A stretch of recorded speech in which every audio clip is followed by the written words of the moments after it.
May 1, 1903, ang kauna-unahang araw ng manggagawa sa Pilipinas. Libo-libong manggagawa ang sabay-sabay na nagmarcha mula Plaza Moriones sa Tondo hanggang sa Malacañang.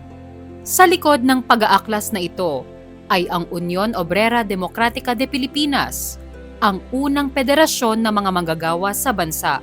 Itinatag ito nina Isabelo de los Reyes at Hermenegildo Cruz noong February 2, 1902. Layunin nilang ipaglaban ang karapatan ng mga manggagawa sa ilalim ng pananakop ng mga Amerikano, pero hindi naging madali ang laban.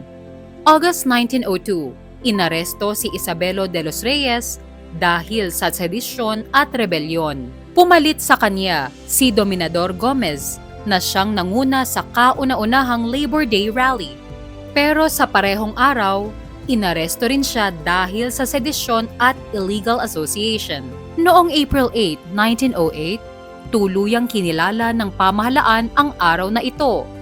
Ipinasa ng Philippine Assembly ang batas na nagtakda sa May 1 bilang isang pambansang holiday, ang Araw ng Manggagawa. Sa ngayon, ginugunita ang Araw ng Manggagawa sa pamamagitan ng parada, programa at mga kilos protesta. Isa itong paalala na ang manggagawang Pilipino ay katuwang sa pag-unlad ng bayan at patuloy na lumalaban para sa makataong sahod, karapatan at dignidad. Mabuhay ang manggagawang Pilipino!